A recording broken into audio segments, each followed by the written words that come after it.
All right, it is March 14th. Let's call to order the meeting of the Long Beach City Council. Let's have our roll call, please. Councilwoman Sendejas, Present. Vice Mayor Allen, Present. Councilmember Duggan, Here.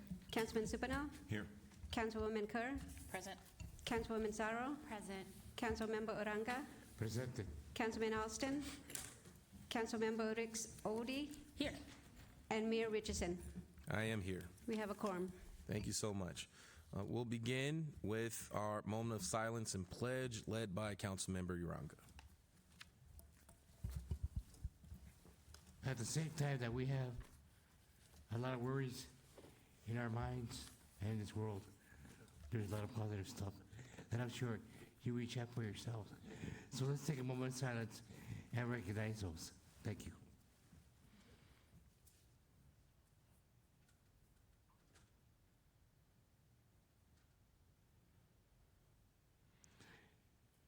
Please stand if you are able and join me in the salute our flag.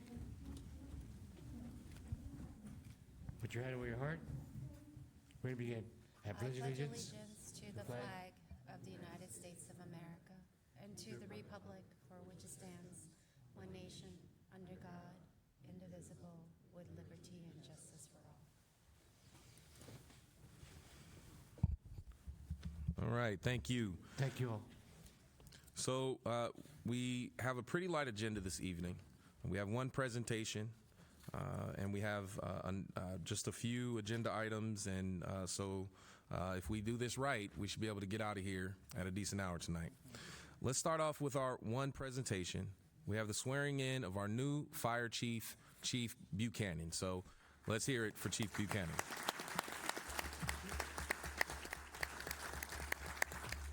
So this was a big process led by our city manager. It's my honor to introduce Tom to proceed.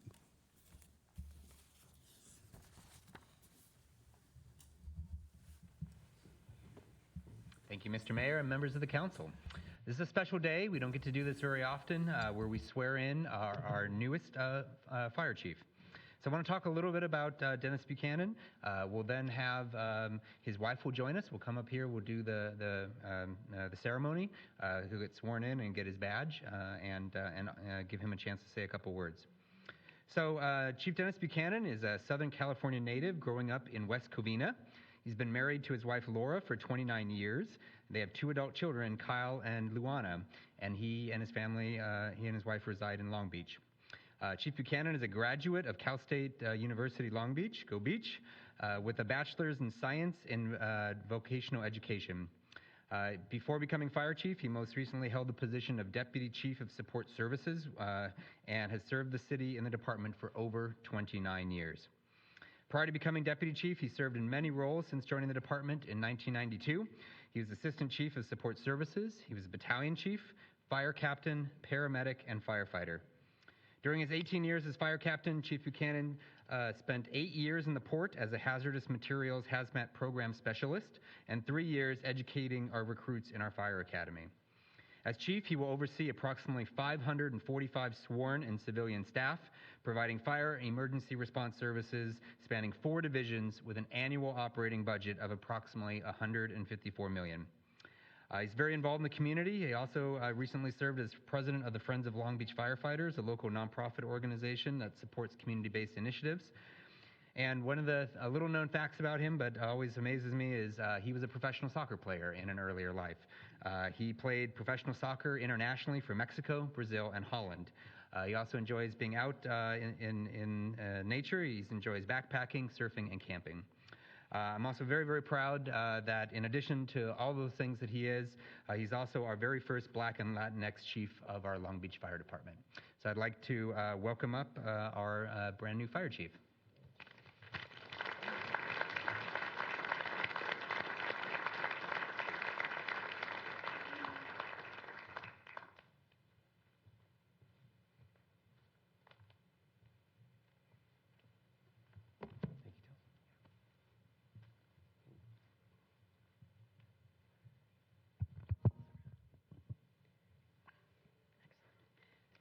So please Raise your right hand and repeat after me. After I say I, please state your name.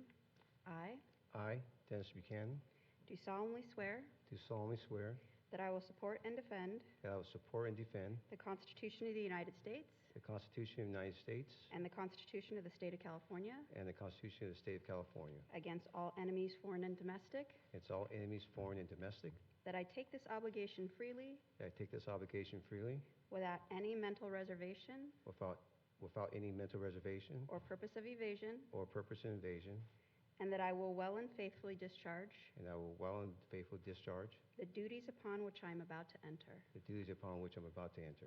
Congratulations. Thank you.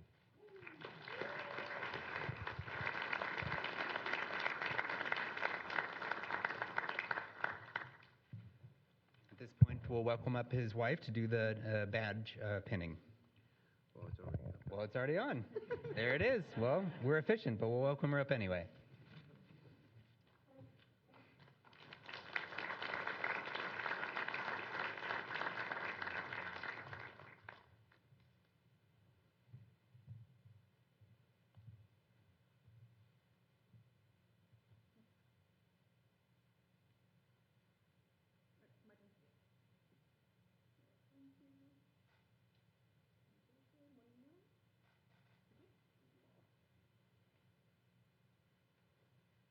Thank you. Oh, is yours? Thank you. Come on.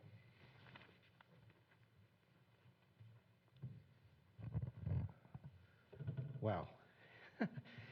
Well, first I want to thank my Savior, Jesus Christ. And I also want to thank my mother. She's looking down from heaven. She's the woman that showed me how to work, and she led by example.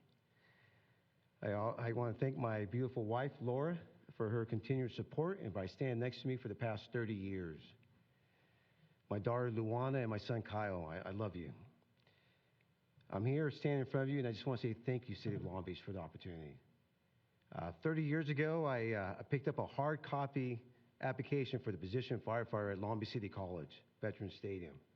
And now, 30 years later, I'm standing in front of you as a fire chief. I'm just humbled and I'm honored. Throughout this process, I've had a long list of mentors, brothers and sisters in the fire department that believed in my leadership. I was able to promote through the ranks because of these mentors. For the past 3 years, or past 4 years, I've been at our fire department headquarters, and I just want to say thank you to all the personnel at our fire department headquarters. From the clerk typist to my administration manager, from the firefighter to my deputy chiefs. They believe in my skills, they believe in my leadership, and I stand here because of them. All the men and women of the Long Beach Fire Department, thank you so much for your support. I'm just honored to be your chief, and I will not let you down. For the city, I am looking forward for the fire department to engage more with the community, to engage more with other city departments, to provide opportunity for the men and women of the Long Beach Fire Department to promote, to advance, to training, to provide opportunity for our youth to obtain employment in public safety. From the young boy and girl living near DeForest Park or near Santa Fe Avenue or in the Peninsula or near El Dorado Park, I want to provide you opportunity. Lastly, I'm looking to increase the diversity of this department, to improve our department and make sure it reflects the demographics of this city. City of Long Beach, just thank you for the opportunity. Go Beach. I love this community where I live, and thank you.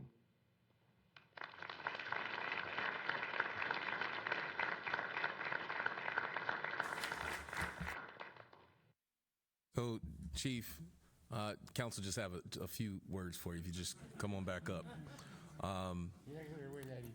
So I want to just begin by saying congratulations and thank you for all of your service throughout these years and for stepping up to the mantle of leading the greatest fire department in the United States, our Long Beach Fire Department. Thank you. I think that is a statement that we should always aspire to be the best. And so we hope that as you move forward in leadership, when you find challenges, go bold, be bold in addressing those challenges. count on our city council's support as you overcome these big challenges. We are a big city that faces big challenges, and we know that our city is going to grow. And as we do so, we want to make sure that our fire department is ready to meet that challenge. And as chief, it is your responsibility to make sure that we are there. So you have our full support in that charge. The second thing that I would say is I know what it's like to break barriers, and I'm incredibly proud of you and your story and your legacy. But we know that we also have the responsibility to do what you've already pledged to do, which is make sure that we have an inclusive city where everyone can see themselves and have access to the opportunities we provide by way of public service in the city of Long Beach. And so we have a responsibility to hold the door open and make sure that we have a pathway to the profession of firefighter in the city of Long Beach. I want to thank you again for the opportunity, for your service, and look forward to your tenure as our new fire chief. And again, you can continue to count on my support and the support of this city council. Next, we have Councilman Supernall. Thank you. Thank you very much, and congratulations, Chief. I'm glad you mentioned that you were going to endeavor to do community outreach in your tenure. And what I'd like to tell the audience, for those you who don't know, he's already started. And in his first couple of weeks at the helm, he attended an event in my district titled Family Story Time with Fire Chief Buchanan. And this was held at the Los Altos Library, where the chief read a story to preschoolers and toddlers. So we thank you for that, and I think that tells you what kind of leader we have here. So we wish you the very best, and congratulations again. Thank you. Vice Mayor Allen. Yes, thank you, Chief. Congratulations to you. Congratulations to your beautiful bride, Lauren. 30 years together is absolutely incredible and remarkable. It's been amazing to hear about your upward mobility within the fire department. 29 years of service is absolutely, incredible. And I agree with you. Your team believes in you, and I do as well. I read today in your honor, so I'm just really proud of you. Congratulations. When you talked about, you're wanting to hire more diversity, and especially women, it's so awesome. So I'm so proud of you at the helm. Congratulations. Thank you. Councilmember Uranga.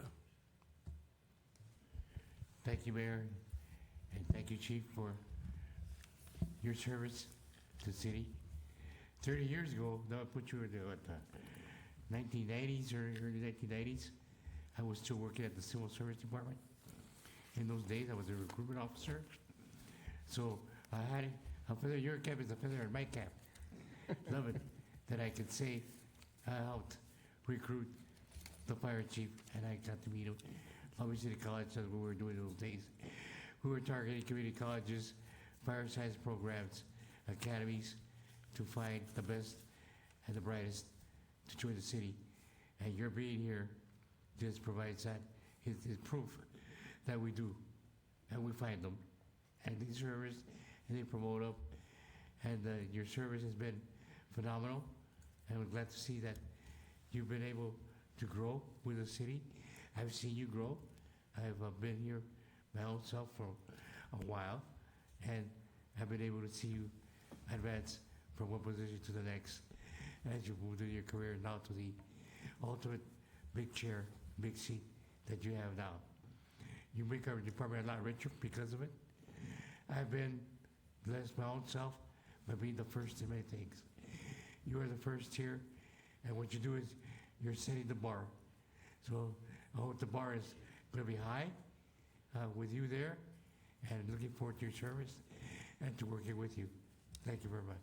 Thank you. Councilwoman Kerr. Yes, good to be with you, Chief. Thank you for saying yes to this next level of service to our great city. I'm very grateful. And I want to thank you for your continued support of our young people throughout the city, your support of the Public Service Pathway Program at Jordan High School, as you said, trying to find opportunities for kids around this city to have the opportunity to follow in your footsteps. So I thank you for your dedication to that. Congratulations, and I look forward to what you'll do next in this new level of leadership. Thank you. Thank you. Councilwoman Zendejas. Congratulations, Chief. I'm so very and happy and honored to have you as our new chief. I know we've already have a lot of plans together on what we're going to work on together, but one of the things that I continue to say is how important our fire department is to our city, not only because of the incredible work that you do, but the fire department has the most kindest personnel ever, and that's what's needed, and that's what shows. And I just want to say thank you on behalf of all the people that you have helped in our city and all those that you will continue to help. Thank you. I'm so happy to have you as our chief. Congratulations. Thank you. Councilwoman Sorrow. Thank you, Mayor. Congratulations, Chief. I've had the pleasure of working with you in the last few years as Chair of Public Safety. And so I thank you for wanting to take on this challenge. We certainly know it's been a very challenging 2 to 3 years, and you've been through that. And believe that you're going to face these challenges head on and look into really other approaches we can take to making sure that we explore it and address it together. So look forward to your leadership, and congratulations. Thank you. Thank you. Councilwoman Duggan. I just want to say congratulations, Chief. I'm so happy we got to talk further yesterday. I want to thank you for your longtime dedicated service to our city, and with your experience coming up through the ranks, as we talked yesterday, you're going to provide opportunities for youth to get the same experience, and I think that that's really important for our city. But again, thank you so much for your service. And finally, Councilmember Rixodi. I'm going to echo all of my council colleagues in congratulating you on this position. I know you don't take it lightly. We got an opportunity to talk a couple of weeks ago, and I just was really impressed with your vision, particularly related to engaging our youth and our community. I'm looking forward to our Fire and Ice ice cream event with you. And I just want to say, again, thank you. And don't feel like you have to stay for the rest of the meeting. Please feel free to take your wife out to dinner. You can be busy for the next couple of years. So thank you again. All right, Chief. Well, you've heard from the City Council. You have our full support. Please continue to inspire, continue to push, take on big challenges. We got your back. Thank you. Thank you. Thank you. Let's hear it again for our new Chief, Buchanan.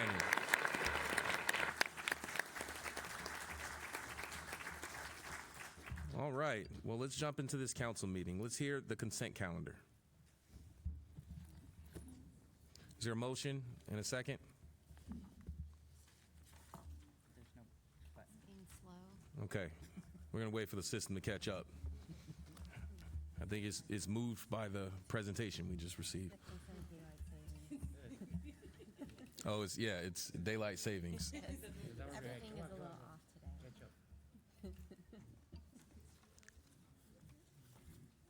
There's no buttons. There's no buttons. Where's the buttons? Is it okay if we do a voice? Okay. I'll take a verbal motion in second. Move. Okay, Second. moved Kerr, second by Uranga. Is there any public comment on the consent calendar? Okay, seeing none, members, please cast your vote if the button comes up. All right, we have a button. Fantastic. The motion is carried. Thank you. We'll now move to general public comment. We have 3 members of the public who signed up to address the City Council: Tony Bell, Anna Lewis, and Eleanor Mendoza. Please come forward.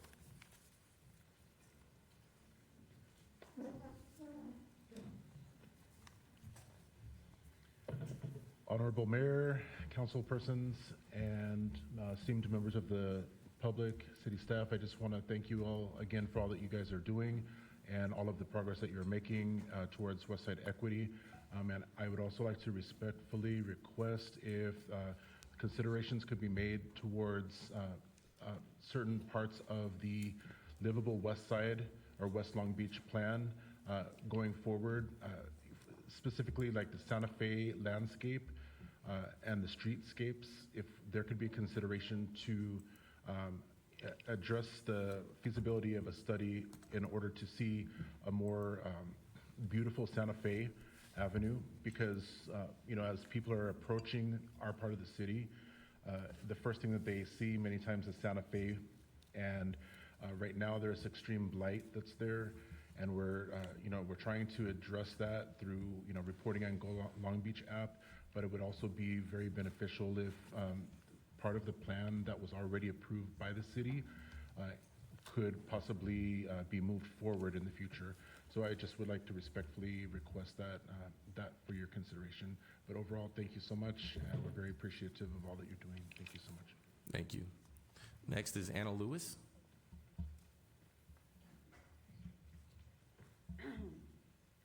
Hi, I'm Anna Lewis, District 4 business owner, District 1, and I'm here to be bold, like our mayor said. I have to say publicly that Rex Richardson, as a council member, tried to block my husband's business on Pine Avenue, which is now Catalyst downtown Long Beach.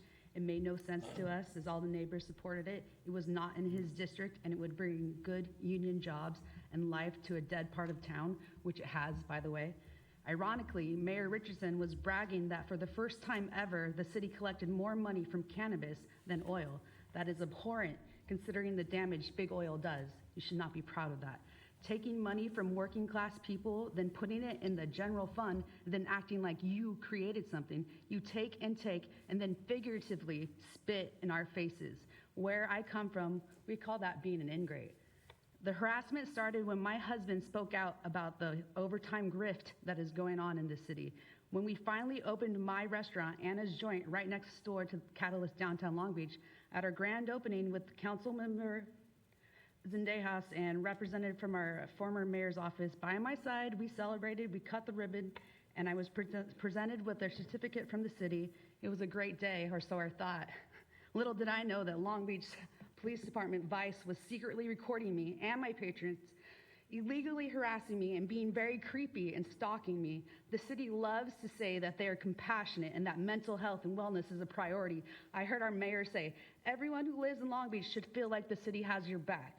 Well, as a stalker survivor, resident, and a job creator that creates jobs not dependent on taxpayers' dollars, I can tell you that no, I do not feel like the city has my back. Also, I would never take a $115K salary from my husband's business because that would be nepotism. My mental health has taken a toll from being targeted, stalked, and harassed repeatedly. Now, there's an investigation against me that I must pay a small fortune to fight this blatant abuse of power. To be clear, I am not anti-police. I'm anti-corruption and anti-abuse of power. The police are here to protect and serve, not to be thugs and intimidate people who speak out. Also, the Long Beach Police Department will not release body cam footage from the several times they came with the wrong information, by the way. What are you hiding? All this sloppiness is going to cost this city. My faith in Long Beach is low. I'm sure things like this happen all the time, and the majority of people would have to back down and take it. The cost to fight this is egregious. So while this is my fight, I see it as a fight for the residents of Long Beach. Sunlight and truth are the best antiseptics. This city is not small business friendly. That's all talk. I fully expect to be retaliated against for speaking truth to power. I tell my children, faith over fear. The truth always comes out. So either the mayor and the council members are too timid to tell the Long Beach Police Department to back off, or they're complicit. There's no other option. Thank you. Our next speaker is Eleanor Mendoza. Hello, I am Eleanor Mendoza. I live in Lakewood. My daughter lives in Wilmore at 419 Daisy. And about a month ago, she asked me to come to her house and let the painters come in. Well, I parked in front of her house, and I got a big parking ticket when I went to let the painters in. So there's trees, and you cannot see a street sweeper sign. I mean, it's not. And so I sent a picture of that. You can't see the sign. And I still got another letter saying, too bad, you should know your district, pay the $70. But even then, so there were probably 3 other cars besides myself that I would assume lived there on Daisy Avenue. And they also got parking tickets, $70 parking tickets. But I went back again after I got the second letter with those $70, send a check anyway, and then I could come over here. But the other people that live there, they live there and they still didn't know. The tree's still not, they're still not trimmed and you still cannot see the sign. And I don't think I should, that's the $70 check. But even then, that's the deal. But I'd have to be on her side. Your city is not very senior friendly. When I came to ask about the ticket, I parked in the parking structure, and that was very hard because I was at the very last space. Well, I'm 78. By the time I walked out of there, down across the street, and found where I was supposed to ask questions. Then I went back. Then I had a $12 ticket because I exceeded the half hour in the parking structure. Not nice.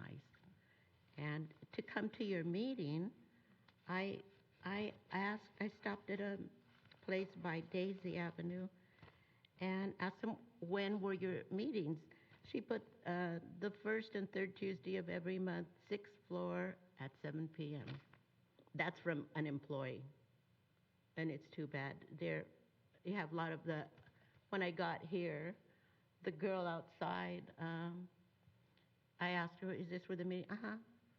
And she's got a little table there with stuff. Did she ask me, do you want to be no? And I came in and asked them, and they were on their phones. They told me, no, go ask her. No, and she said, no, come up here and talk to the man in the blue suit. Thank you. Your time is up.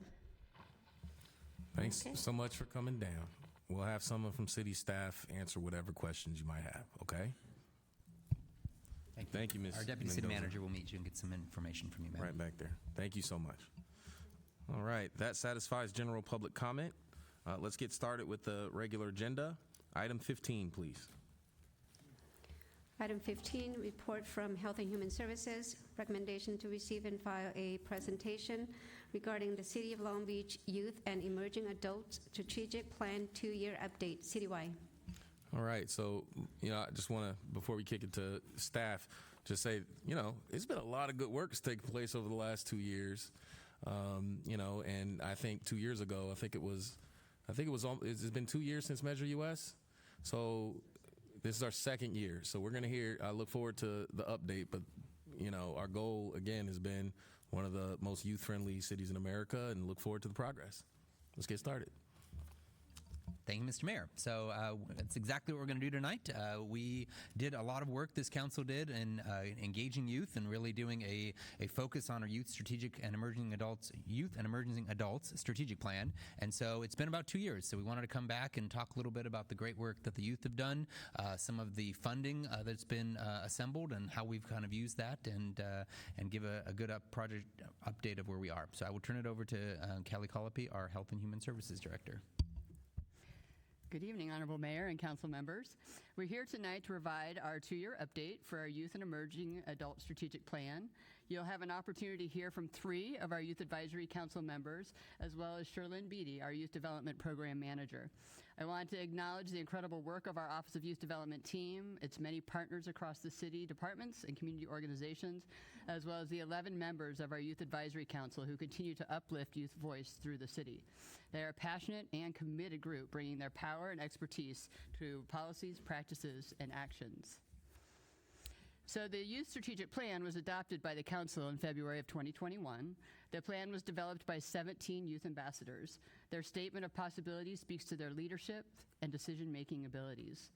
The Youth Strategic Plan is designed for youth ages 8 to 24 with a vision for all youth to develop their true, authentic selves.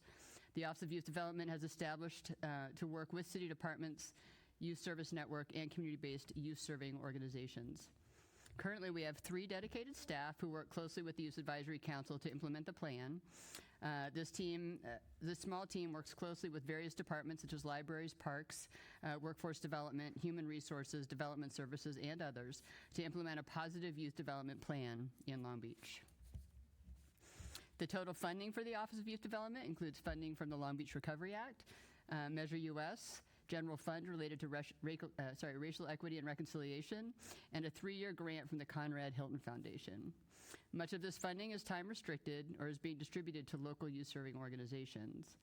The Racial Equity and Reconciliation funding covers the Youth Development Program Manager and the Youth Development Coordinator for the office. So as the mayor mentioned, Measure US. So in the fiscal year of 22 was our first year to do the youth granting. And so we contracted with the nonprofit partnership to distribute $325,000 towards youth programming. This included 55 youth 100 mini grants, which provided between $500 and $2,000 to non-formal or formal nonprofit organizations for youth programming. Non-formal is defined for us as like youth, neighborhood associations, school groups, and others that don't hold a nonprofit status. It also funded 15 mid-sized learning community grants, which provided $225,000 to formal youth-serving nonprofit organizations. If it was an individual organization, they could receive up to $10,000, and if they were working in collaboration, $25,000. The full list of the grantees can be accessed at the links in the PowerPoint, and they focus on cultural events, leadership development, physical and mental health activities, school supply distribution, STEM and STEAM activities, academic enrichment, art, music, and gardening. So we have just launched for the Youth Fund for this year, for FY23. We are again contracting with the nonprofit partnership to administer these funds. We're bringing back the Youth 100 mini grants. We're launching a pilot citywide youth participatory budget process called Youth Power PB Long Beach to distribute $300,000 to youth serving organizations for programming aligned with the goals of the Youth Strategic Plan. We'll also distribute an additional $200,000 using youth development as a tool for violence prevention by providing intergenerational programming that will not only build the capacity of youth, but also of their families. So I'd now like to introduce 3 of our youth advisory group members to share their work. So we have Malika Lassiter, Elisa Velasquez, and Kimberly Lim. So Malika, I'm turning it over to you. Good evening, Honorable Mayor and Council members. I am here on behalf of the Youth Advisory Council. Established August 2022, we are an 11-member advisory body serving the city of Long Beach, and we are all young people ages 16 to 26. Me, I am 18 years old.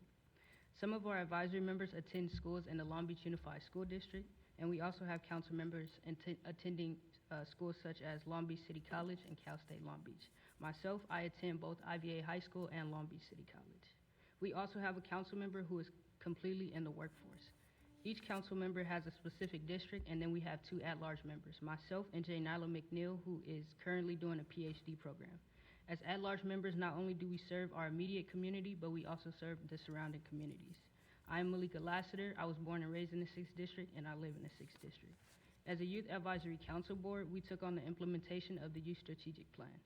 This plan not only engages with our communities on the outside, but as young people, we're advocating for your kids, our families, and our future. Work has been done, but the job's not finished. As an at-large member, I'm here to say that we need your support.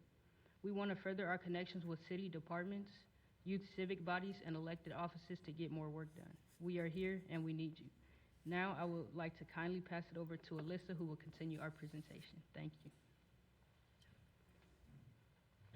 Good evening. My name is Alyssa Velasquez. I am a senior at Wilson High School, and I am a Youth Advisory Council member representing District 3. Our team functions in subcommittees where we analyze the youth strategic plan that's set in place, and we further investigate what can be done. This includes the accomplishments, activities in progress, and future activities for each goal. Beginning with Action Team Goals 1 and 2 covering youth development and physical health, mental health, and emotional wellness. They have met with members of the Office of Equity, the Technology and Innovation Department, our city's Health Equity Coordinator, Parks and Rec, a youth liaison of the Mayor's Office to learn about their roles and to provide a connection point to the Youth Strategic Plan and its progress. They are further connecting with more departments and district members moving forward to share the goal of the Youth Strategic Plan and celebrate it. Continuing on to Action Team Goals 3 and 4, covering planning for the future and community care. They have connected with the Digital Inclusion Initiative and the Long Beach CoLab Initiative to learn about their recent achievements and how they affect the technology goal portion of the Youth Strategic Plan. They have also met with the workforce development team at Pacific Gateway to further learn about the economy and how it connects to the youth workforce opportunities. And lastly, they have connected with the Invest in Youth Coalition to learn about funding campaigns for the youth and how we can further develop this idea to move forward with projects, including funds, setting up partnerships for participatory budgeting. And lastly, Action Team Goals 5 and 6 covering housing and transportation. They began with meeting with planners from Development Services and representatives from the State Senate office to discuss emergency housing initiatives. They looked into the Go Pass program, otherwise known as TAP cards, a free program for students in LBUSD, LBCC, and CSULB. They hope to make it inclusive to all youth in Long Beach, ranging from homeschool to private school students, and propose to continue making the program and make it permanent post the pandemic effects. I would like to pass the podium to Kimberly Lim, who will continue the next part of her presentation. Hello, council members, mayor, and everyone joining us today. My name is Kimberly Lim, and I am a Youth Advisory Council representative for District 1.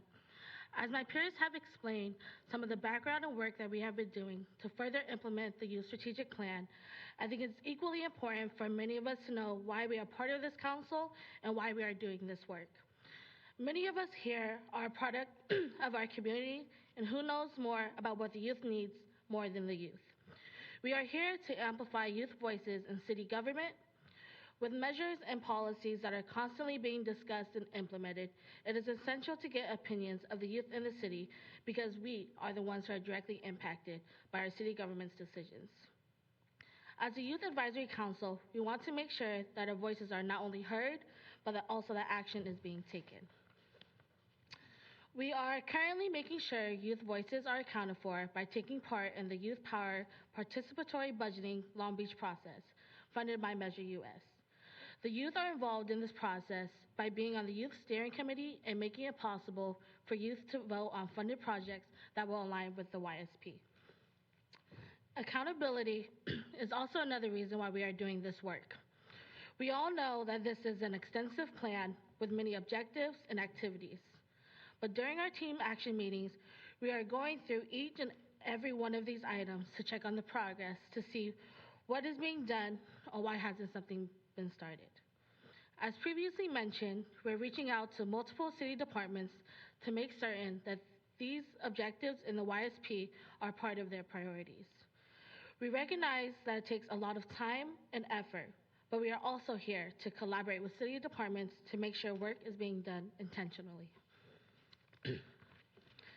Last August, the City of Long Beach hosted a youth festival where over 500 people in the community attended and were able to interact with organizations serving youth, engaging in networking opportunities, and discover resources that were available in the city. The purpose of this event was to center on wellness, resilience, and empowerment. Volunteering for this event was a very full circle moment for me because I got to reconnect with many people and organizations that impacted my experience growing up in Long Beach. For example, in high school, I was involved in a community nonprofit organization, My Girls in Action, and I was also part of many other programs, such as Senator Ricardo Lara's Young Senators Program, Councilmember Al Austin's Youth Advisory Council, and a summer intern for Assemblymember Patrick O'Donnell. Being given the opportunity to be a part of this advisory council has not only allowed me to reconnect with my community, but it's also a testament that events like the Youth Festival provides amazing opportunities for the youth to get involved in and to gain access to many beneficial resources. Thank you, Kim, and thank you to our advisory commission. So I'd like to now turn it over to Shalyn Beatty to share the upcoming focus for the office. Thank you, Kelly, and good evening, Honorable Mayor and council members. The work accomplished over the past 2 years has been focused on building a strong foundation for youth development. We have been working to ensure that youth in Long Beach are healthy and empowered with the necessary resources to develop into their true authentic selves. This includes developing programs such as My Hood, My City, a youth neighborhood engagement program in partnership with the Youth Leadership Institute. Modeled after Chicago's My Block, My Hood, My City's youth-led neighborhood tours, the program provides youth-led storytelling through neighborhood tours and photography that raise awareness, pride, and knowledge regarding the cultural and structural makeup of communities. Because of the success of this past year's program, it will return for a second year and is expanded to include a partnership with Chicago's My Block, My Hood, My City.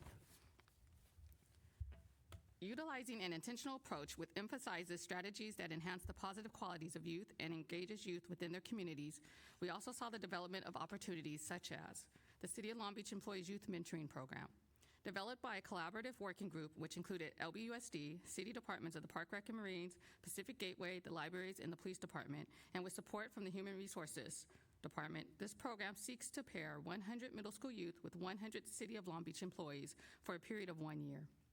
So far, 81 city employees, both full and part-time, from various departments across the city, completed a mentor training session that discussed critical mentoring, showing up authentically, and how to truly listen. The Youth Civic Leadership Academy. The vision of the Youth Civic Leadership Academy is that youth and young adult leaders across LA County will work collectively to transform the region. The process to develop the academy was youth-led, youth-driven, youth-centered, and adult-supported. Youth from the county's established leadership groups of Long Beach's Youth Advisory Council, the LA City Youth Council, and the LA County Youth Commission will come together for a day of learning, sharing, and discussing a number of topics. The youth participating will receive a certificate from the USC Sol Price School of Public Policy. Youth Social Capital. 6 Long Beach youth-serving community-based organizations were funded for the past 2 years to provide hands-on learning opportunities with the goal to build youth capacity. Collectively, 187 youth were able to participate. And youth interns. The Statement of Possibility and the Youth Strategic Plan serves as a guiding principle for the operation of the Office of Youth Development and states that youth are valued and empowered as decision makers in the City of Long Beach. To bring this to life, we provide youth internships that have included opportunities to lead, uplift youth voice, and make decisions such as coordinating the annual youth festival. Our first 4 youth interns that we had a privilege to work with were all part of the original 17 youth ambassadors that put together the Youth Strategic Plan, keeping their connection to the work in the city. So the focus of the past 2 years has been about building a strong foundation for youth development by fostering partnerships and collaborations to build a system of support for youth in the City of Long Beach. Building upon the collaboration with Parks, Recreation, and Marine, the Commission on Youth and Families, and Pacific Gateway that supported the original development of the Youth Strategic Plan, we expanded our work to other city departments and have also participated in work groups, coalitions, and partnerships that are citywide, countywide, and across the state of California. As we look to the future and the continued implementation of the Youth Strategic Plan, we strive to continue to create a system of support for youth in our city.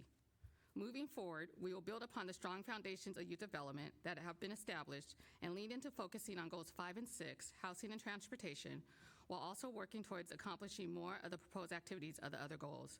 This includes, but not limited to, a stronger focus on mental health, aligning the Office of Youth Development with the Commission on Youth and Families, working with the Mayor's Fund for Education to expand youth internship opportunities, developing an online portal of youth service providers in Long Beach, and further examining the intersection between youth development and violence prevention. We know that intentional, positive youth development contributes to advancing peace in our communities.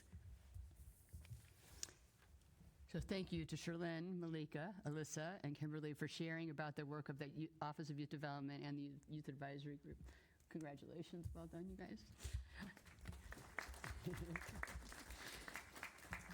The Office of Youth Development recognizes the importance of uplifting youth voice, seeking and providing funding for youth programming, and building the capacity of youth and adults who support them. We hope that this practice of allowing youth to lead, which have been proudly modeled during the first year of the establishment of the office, will become contagious across the city and will provide more youth participation on various youth commissions, department advisory groups, and community leadership opportunities. As demonstrated by the youth who presented tonight, when we support and allow youth to lead, great change and positive impact can be made throughout our city, creating one where youth are valued and empowered as decision makers. With that concludes our presentation, and we are open for questions. Thank you. Thank you. Let's hear it again for this presentation, this great progress, and these 3 incredible young people who presented for us today. I'm going to take a moment just of personal privilege here. I know how far we have come. It's incredible to see that we have so much capacity around youth. I remember how this started. It was the Invest in Youth Coalition. asking for some very basic things. And then those asks picked up some momentum. And then it was a conversation around a youth strategic plan and a youth fund. And here we are today. You have a youth strategic plan in the second year of implementation. You've got an Office of Youth Development that stood up and in the community and staffed and obviously delivering results. We have a youth fund in its second year. The first year we did the Youth 100 grants. This year we're doing participatory budgeting, which is an incredible tool and setting up a standard and a model for how this should be administered moving forward. We had a youth festival last year. We're looking forward to a great youth festival this year and a youth advocacy day at City Hall. You have a youth council. Once upon a time, all we had was the Commission on Youth and Families. Councilmember Kerr participated on that commission, and I remember when we changed up the structure of that commission to unleash it and unlock it a little bit to do more work. I'm just incredibly proud of the progress we've made together on this work. You stepped forward as young people. You worked together. You showed what's possible when we work together. We took it to the ballot together with Measure US and won, and you have dedicated funding now to do and to continue this work. And now we have an opportunity to look at the future. What does the future look like? How can we expand this agenda to overcome some of our big challenges? Because obviously youth are figuring it out. How can we talk about opportunities to make advancements on youth homelessness and housing? How do we take advantage of youth workforce opportunities at Space Beach? How do we take advantage of opportunities to go international and expand the horizons of young people on the west side and north and central and all across our city to see what trade and what those things look like? That's what's possible because of the hard work that we've done together over the past few years. So I'm incredibly proud of this work. I want to congratulate the city team, our health department for leading the way, and everyone, and all the young people and all the partners and players who have helped to make this happen. Councilwoman Sorrow. Yes, congratulations, Mayor, on this amazing initiative and what it has become. And thank you to our youth leader for speaking on behalf of your council to give us an update. And thanks to staff for all your hard work. I think that it's come a long way. I'll have to say personally, as the former executive director of My Girls in Action back in 2006, it was really a dream to be able to create a youth council that would be able to have a voice in the city's department plans and making decision and having investments, thanks to Measure Us, to really determine how young people want to invest in their future. I still and always do believe that those most impacted should be the leaders. And I think that this Office of Youth Development and the work that's being done is more than just about advancing peace as much as is part of it. It's really about leadership development, because I totally see all of you in our seats one day, because this is the way we talk about developing a pipeline of those from our communities who understand day in, day out challenges of what it's like to grow up, find housing, have transportation, find careers, and being able to help shape what the future is. So I just want to thank you for all the work you've done. You have my commitment as the council member of the 6th District to continue to make sure we work in addressing career development pathways. I am deeply invested as seeing that that's part of one of the things that we really need to improve on in the 6th District, obviously throughout the city, as well as making sure we're addressing our housing as well as many other issues you've listed. So see me as a partner. I'm here for you. I got your back 100%. Thank you. Thank you. Councilmember Exodi. I'm going to piggyback on everything that my council member, Dr. Sorrow, Dr. Joni Rixodi, is also committed to engaging with you all. It's interesting. I was thinking about it. You all were talking about civic engagement. And something that I'm acutely aware of and have been talking about with many of my community leaders is making sure we're engaging that next generation of leaders, right? Because the decisions we are making today aren't for those of us who are necessarily, 40, 50, 60 and older, right? It's for you all, the next generation, right? Like the decisions we make now now are impacting you all. And so having you engaged at the table and not necessarily just always just asking, right, but having you be leaders, right, and using your voices and advocating for your community is what we need. And so I'm incredibly thrilled and want to have my office work with you all to make sure that we are getting you engaged in our community groups and our neighborhood associations, right, to really lead that next generation of leaders, particularly in North Long Beach. Super, as the mayor said, super excited about the Youth Power PB. I think you all know that we brought, and I'm gonna take my own privilege here and say we, right, brought PB to Long Beach, right, several years ago. Fantastic process. I got an opportunity to be on that steering committee and talking about the importance of youth leadership. I'll tell the story about the Jordan High School kiosk. I think Councilmember Kerr and Mayor Richardson remember this, but we had a youth committee at Jordan, and they advocated for a new kiosk for their school because the one they had was outdated and aging. And what we found out is that that project actually ended up getting funded, but we were unable to use the funding that we had, our infrastructure dollars. But because the youth committee had done such an excellent job presenting that project, budgeting for it, the school district was able to fund it. And then we also got an additional kiosk then in our neighboring park in Houghton Park. So we ended up getting 2 projects out of 1, and that was because of the leadership of our Jordan High School students that were part of that youth committee, right? And so I'm definitely somebody who is a super supporter of participatory budgeting. I'm so excited to see that how that process rolls out. So, again, could see me as a partner here. I'm originally a Chicagoan, so I love the fact that we're going to be entering into a partnership around the My Hood initiative for the city of Chicago. That makes me incredibly proud. We're bringing just a little bit more Chicago, right, to Long Beach.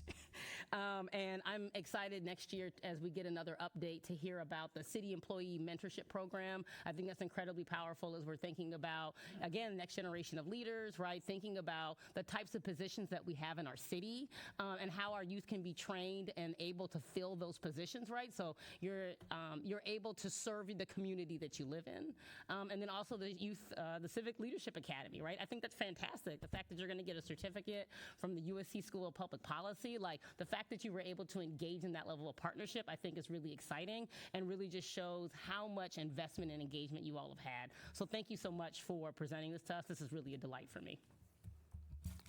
Great comments, and you're right. We did bring participatory budgeting to Long Beach, up in North Long Beach, and the benefit wasn't just that we were able to spend $300,000. It was the needs assessment that we got from the youth and from the community on what they needed.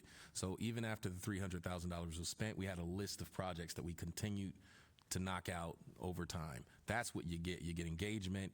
People learn the civic process of what's feasible and what is not. It became a process that brought the school district and the city together even more closely. We have a tremendous relationship with Jordan High School where it started. And so, we're really optimistic about the outcomes of this process. Councilwoman Zendejas. Thank you, Mayor. First of all, city, I was calling you guys city council members, but maybe one day you will be.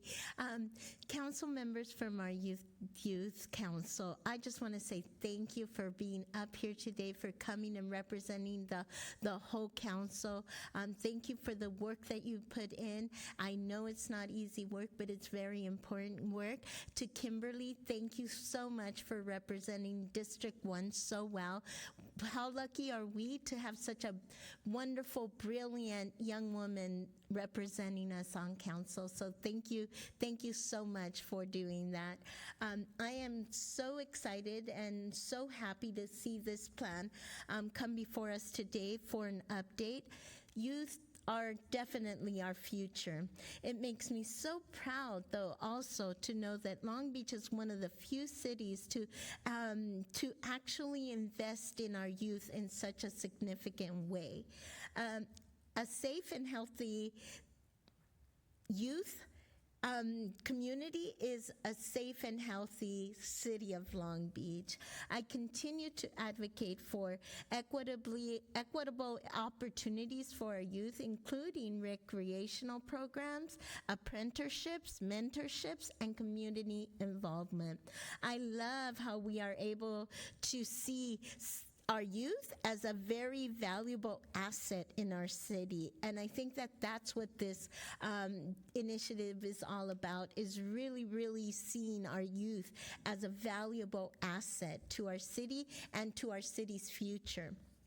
I strongly support the goals that were outlined here, and I'm really looking forward to continuing the involvement between the city and our city council and our youth council with the rest of the community. I also would like to see if maybe through this process we may be able to actually see where the youth have gone to and what they've done, kind of like where are they now kind of thing.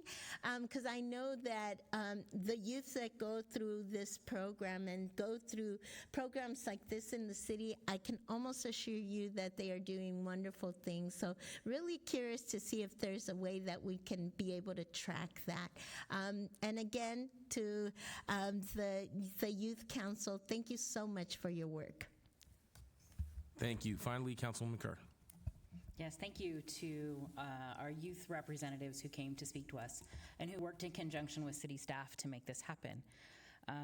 My time on the school board taught me one thing, is that our youth know very clearly where they want to go, and they know the ways in which we do this well and the ways that we need to improve, sometimes improve a lot. And so I thank you for engaging in the process that allows us to learn from you about your neighborhoods, about your communities, about the ways that we have uplifted you through city work and ways that we need to do better moving into the future. I know that I can always rattle off the statistics about the school district in my head, and I know that our kindergartners this year, I think, are the class of 2035. And so by being engaged with the work that you're doing, you're helping us make decisions for those kindergartners who in 2035 will be in the position that you are in now.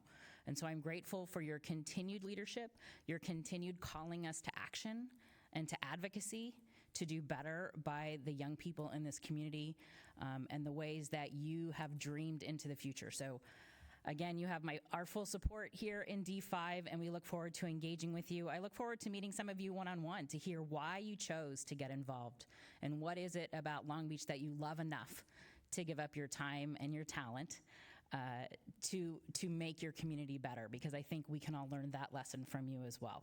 So kudos to you for all you've done.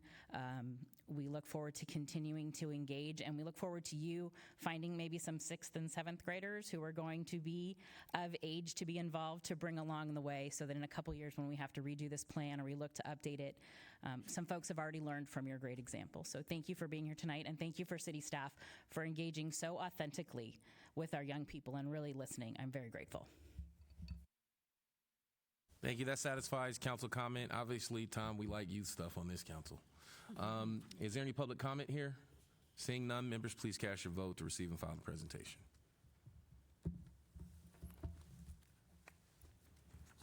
The motion is carried.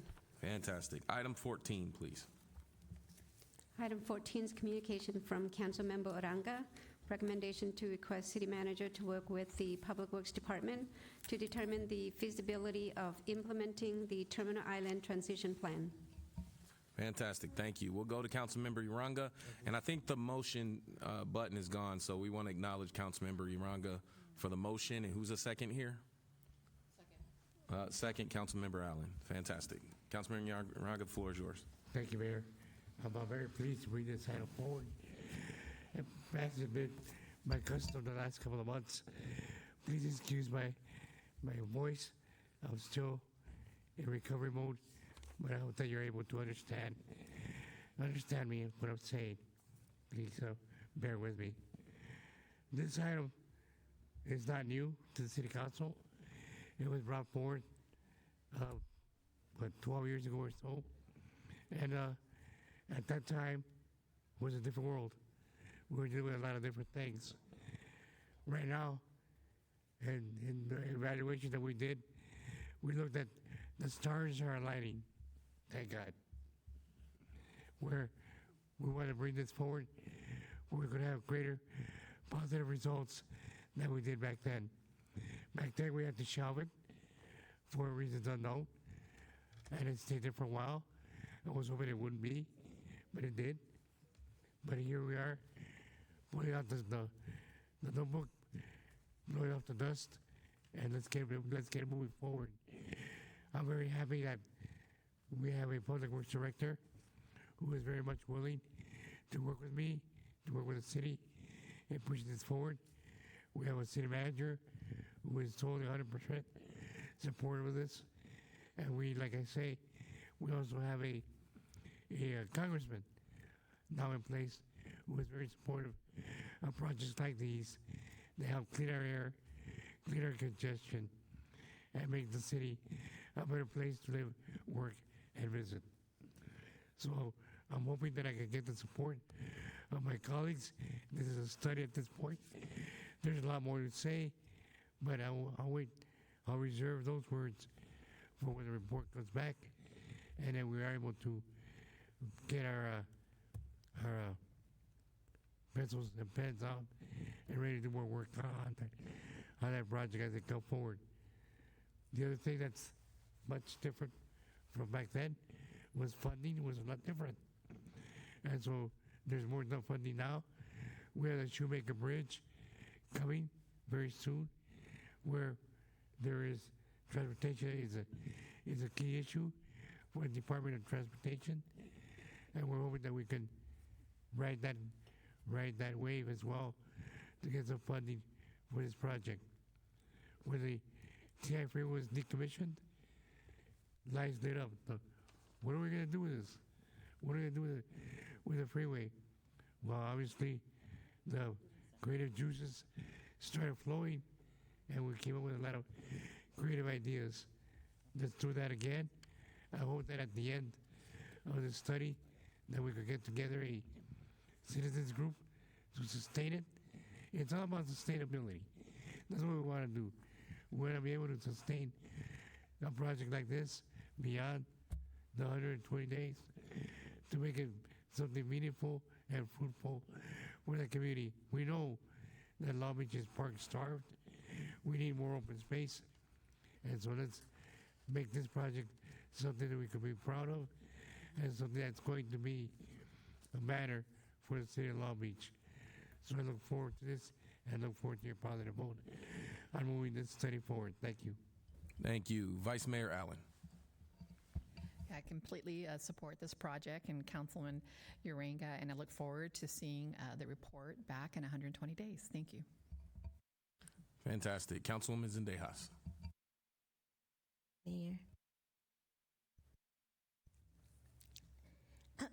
Thank you.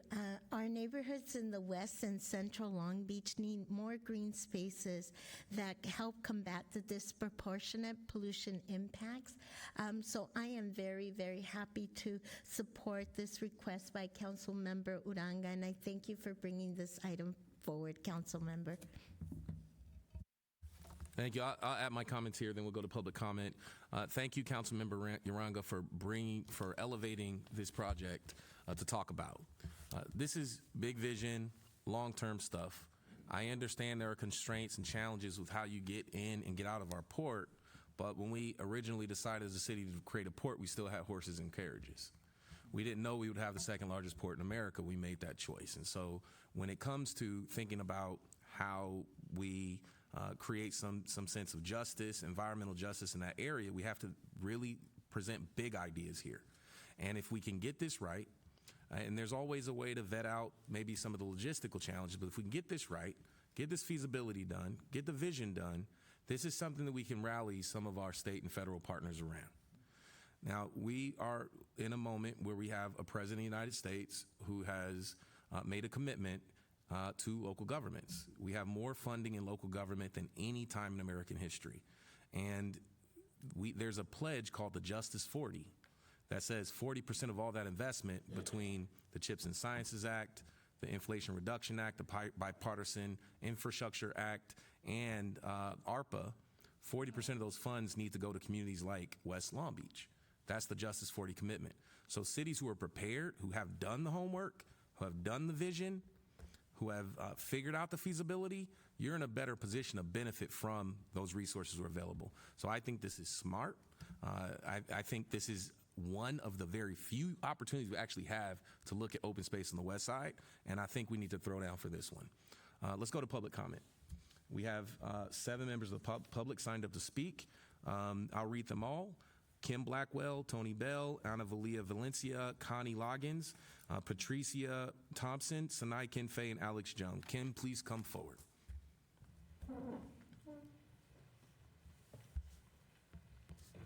I'll be very brief. My name is Kim Blackwell, and I've been a resident of Long Beach 55 plus years. And I think this project, I'm for it, and I think this project would be a nice little charm for the west side. Thank you. Thank you. Tony Bell.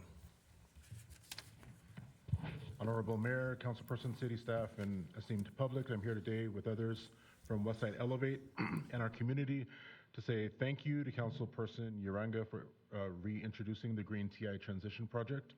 I'm here to encourage a yes vote for approving this recommendation for the city manager to start not only a feasibility study of implementation for this project, but also to take immediate actions, which I know that you are oriented to do. Building the Green TI project on the west side would not only extend the lives of the people in the surrounding area by helping to create a green barrier between the refineries and our schools and neighborhoods, but it also has the possibility of stimulating economic growth for the west side and Long Beach as we attract regional visitors to enjoy this park project. We would also like to encourage the consideration of potentially including a couple resident-facing businesses for visitors to the Green TI area. Your vote for the approval of this resolution would be a vote for life, a vote for increased city and west side revenue, a vote for better quality of life, and a vote for west side equity. Thank you all for your support. Thank you. Ana Valia.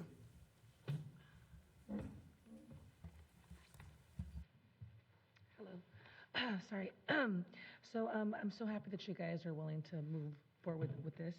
I'm also here to implore you to bring more green space to the west side of Long Beach with the Green TI plan. I'm sure you guys know that bringing green space, we have the west side of Long Beach has the worst air quality of the nation. We have 7 schools on the west side that are all close to refineries in Wilmington, and green space has many environmental benefits for the community, including negating urban heat, creating space for social contact for our elders, stress and fatigue recovery, and physical activity. And so it also, I can go on and on about the mental health. And so I'm just really happy to hear that, it's come back, and I can't wait to hear for the report and to see what's going to happen. And I'm just hoping that the West Side will stop being overlooked, because it always has been neglected.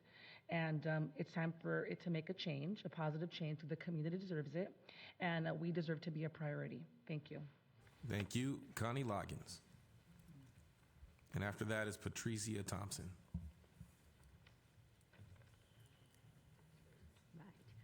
Good evening, Honorable Judge, council members, and staff. My name is Connie Loggins, and I'm here to speak on behalf of support for the green space of the Terminal Island project. I believe if properly implemented, the project will address multiple issues that the West Side definitely has right now, such as poor air quality, lack of green space, and lack of retail. My desire is to have that zoned to address these particular issues. There's no reason that residents should have to leave their community just to take advantage of these particular outlets, such as bike paths, walking paths, just even retail, okay?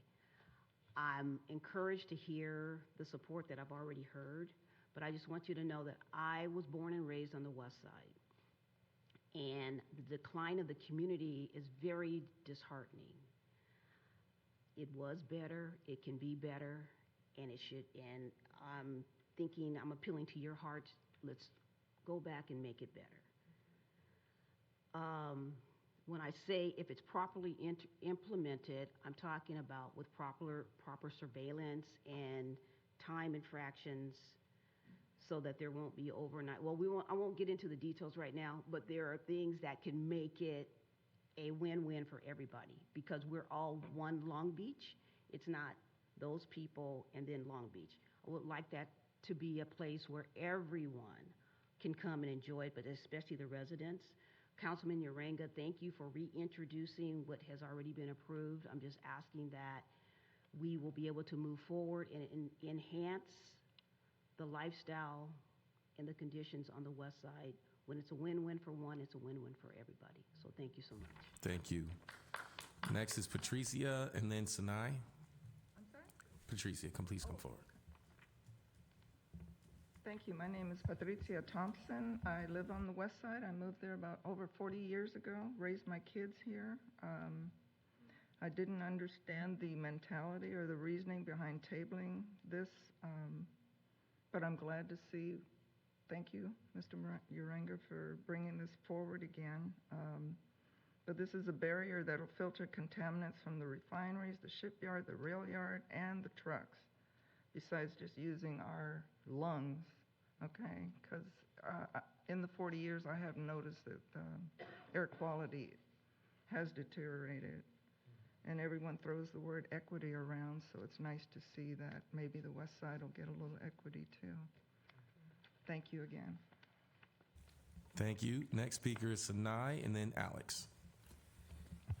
Sinai Kinfei, 6th District President. I think I have a old flyer from the last time that this came up in 2015. We're on the other side of the of Chestnut. You know, it's interesting to see the names that get frozen in these moments in history, because this is a conversation that we had 8 years ago. Appreciate Mr. Uranga bringing it up then and bringing it up now. Your wife and former councilwoman, she made some statements regarding this development that still ring true today. I think it's very clear that a lot of the concerns of the businesses as well as labor were incorrect. I mean, the Alameda Corridor complex has spread. We're literally more efficient than ever. These are all the excuses for why we couldn't do anything with this T1 development. And I think that if we had just developed the 25 acres, you know, they said it was going to take 5 to 7 years. Well, we're at 8 years now. You know, we would have a lot of that youth council conversation. You know, I would like to see what's the asthmatic rate of the West Side equivalent of the youth council. So I think that we really have to be honest about these opportunities that we get and the impact it's going to have on the youth and the children of 2035, 2045, and et cetera. I'm excited to see something that mitigates the pollution, as all the West Side residents just stated previously. But we're going to have complicated conversations.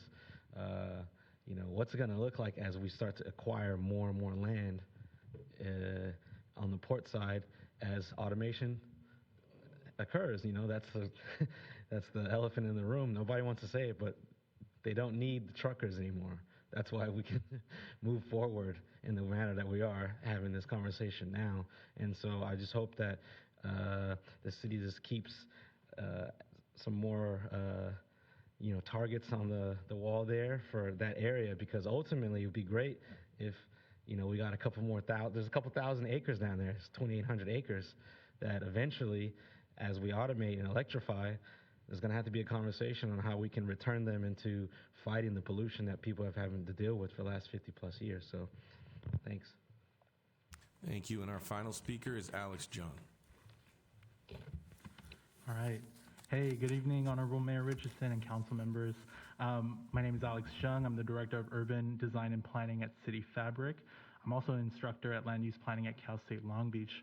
Now, City Fabric is a Long Beach-based nonprofit, multidisciplinary design studio, working to reshape communities in need through collaborative design, planning, policy development, and advocacy. I'm here today to express our full support to approve the Public Works Development Services, Health and Human Services, Parks, Recreation, and Marine to pursue implementation of the TI transition plan. One of our first projects at City Fabric way back in 2010, 2011 was advocating for this exact project. In my previous work life, I actually was part of that consultant team in 2015, and we worked to develop a community-led plan to re-envision that freeway. Since then, our organization has engaged thousands of residents. We do it almost every month to talk about this issue. Over a dozen community groups who have expressed their support for this project. This is Long Beach's biggest open space opportunity for one of the most park-poor communities in Los Angeles County.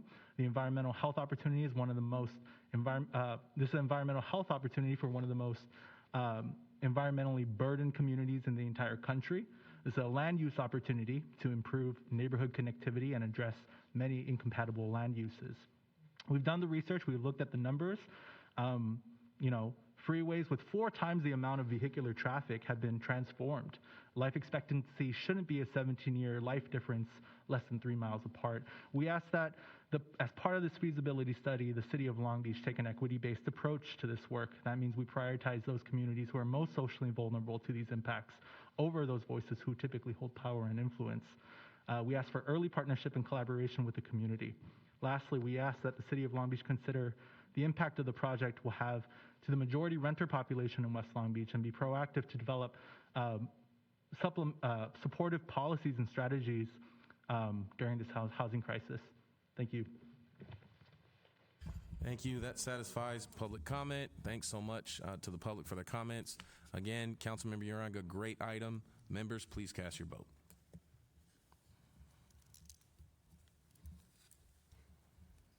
The motion is carried. All right, we just have a few ordinances to get through. Item 16, please. Item 16 is report from City Attorney. Recommendation to repeal ordinance number ORD-20-0013 relating to temporary enforcement of Long Beach health orders relating to COVID-19, read for the first time and laid over to the next regular meeting of the City Council for final reading, citywide. What we're going to do is the first 2 people who queue up to speak will be the motion in the second since the system's not working. So I see a motion from Kerr and a second from Sorrow. Any public comment here? Seeing none, members, please cast your vote.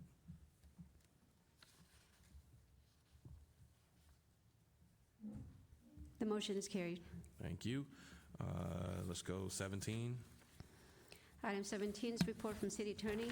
Recommendation to declare ordinance amending the Long Beach Municipal Code related to prohibiting the sale of flavored tobacco products, read the first time and laid over to the next regular meeting of the City Council for final reading. Thank you. Moved by Uranga, second by Kerr. Any public comment here? Seeing none, members, please cast your vote.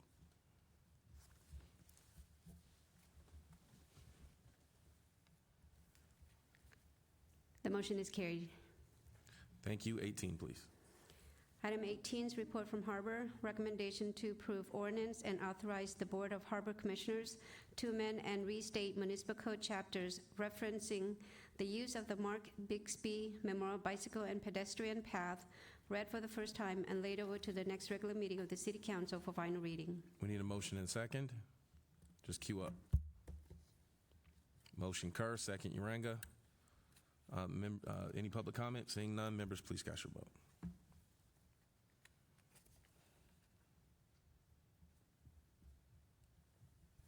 The motion is carried. We're now at the second general public comment. Any member of the public would like to address the City Council on issues not on the agenda, now is the time.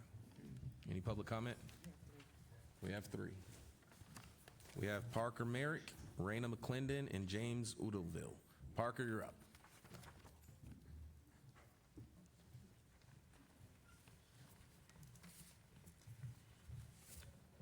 Good evening, Honorable Mayor and City Councilman. Before I get started, I'd like to apologize to my council person. I'm in North Long Beach for not giving her a chance to cure the problem. It's just that I've spoken with several people in Long Beach and nothing has been done. I live in North Long Beach. I live off of Atlantic and Atlantic Place. There have been numerous accidents there. People have died. There have been fatalities there. I've called the city. The city says we have 5 people. You're in the list of 5. This has been going on for me for like the last 8 or 9 years. I've contacted the city to help out. The last person who was helping me, he passed away, which was the city. He was in charge of traffic. Every time I talk to someone from the city, they're very helpful, they're very kind, but it falls on deaf ears. There's no action taking place. I'm asking someone to please help us. When I try to leave out in the morning, I'm retired. I retired from the Sheriff's Department for 30 years. I worked at Long Beach Court for over 15 years. When I try to leave out of my home in the morning just to get on the road, I have to wait 10 minutes at least, and it's like Russian roulette trying to get out and get onto the street. There have been so many accidents, and the city does nothing about it, nothing at all. So I really, really wish someone would please take a look at it, because I don't think it's fair that we can't even use our thoroughways without the fear of being demolished by oncoming traffic. The last thing I'd like to talk about is that like I said, I am a North Long Beach resident. There are pop-up restaurants all up and down the streets in North Long Beach, not in Bixby Knolls, not in Belmont Shore. All these pop-ups, and it's causing problems. And it's not fair that you can just pop up a restaurant and we're not talking trucks, we're talking restaurants that are popping up all over, and no one does anything about that. I don't know the laws and the rules about that, but it doesn't help the community. So my time is almost up, but if I can be somewhat of a catalyst for the traffic light, I would be more than happy to do that. So please, if you could help me, I'd appreciate it. Thank you. Mr. Merrick, I know a little bit about this issue. I was the council member in that area for a while. So you're absolutely right that the city is working on some signalization solutions and funding to do so. I want you to, since you didn't get a chance to actually meet the councilwoman, her staff is over to the side. If you can connect with them, we can make sure you get plugged in on the progress on where they are with the intersection, because you're absolutely right. And on the situation with the street vendors, it is an ongoing topic of discussion. Believe it or not, they are actually in Belmont Shore, Bixby Knolls as well. Really? Okay. It's across the whole region. So we'll make sure we loop you in, because we need you to be a leader on these 2 issues. Thank you. May I Next just is say one Raina more thing, McClendon. sir? Regarding your staff, I spoke with your staff today. They were very helpful to me. Thank you. Very kind, and Okay. I just wanted to say thank you. I don't know who I spoke to, but they were very helpful. Absolutely. Thank you. Well, you got 2 great people right there to meet with you. Next is Raina McClendon.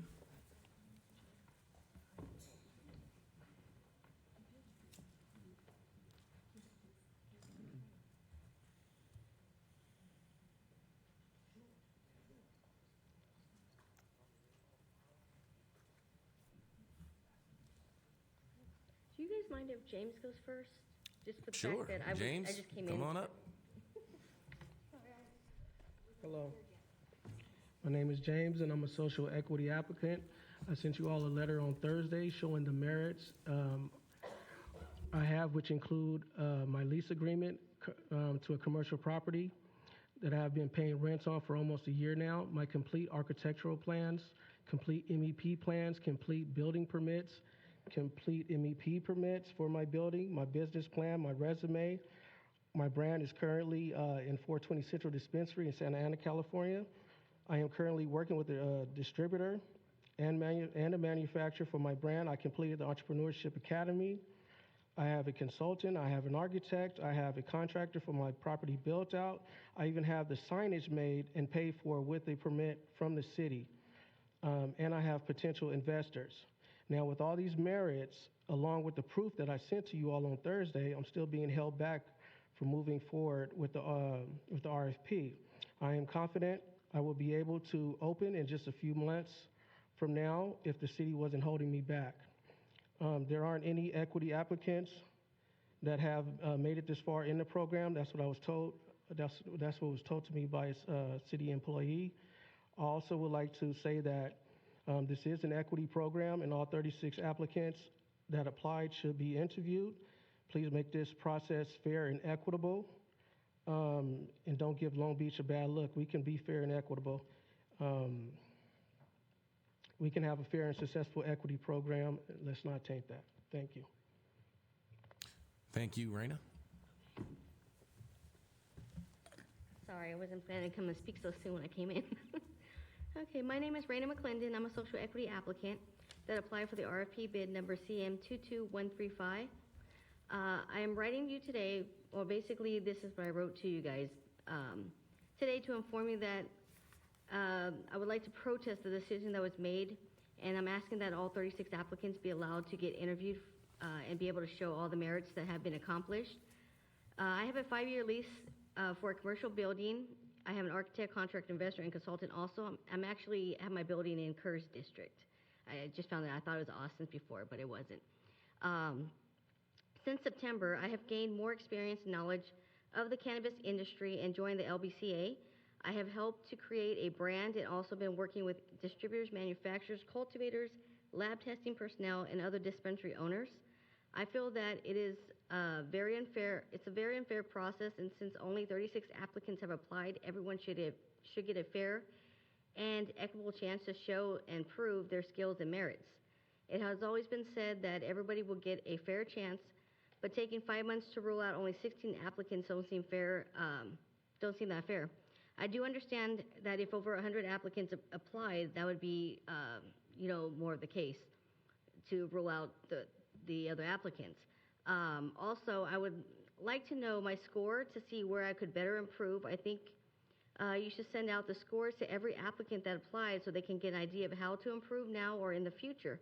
That isn't right not to give our scores. Everything is supposed to be public information to at least the social equity applicants. It seems like there's more going on here than meets the eye. It's like when you're in a restaurant, you can smell the bacon, you know there's bacon, but you can't see it or even get to it. All we're asking is for a fair shot and not for the RFP process, and for the RFP process to be followed to the ordinance. Because from what we've seen, everything that's stated in the ordinance ain't going how it's supposed to be going. It's not getting completed the same way that was said in the ordinance. It's missing a couple steps there and also not giving everybody a fair shot. Thank you. Thank you. That satisfies public comment. We'll now move on to announcements. All right, seeing none, I got the hint, council members, you are ready to go. Thanks so much for joining us. We're at the end of our agenda. Have a great night and a great week. Take care.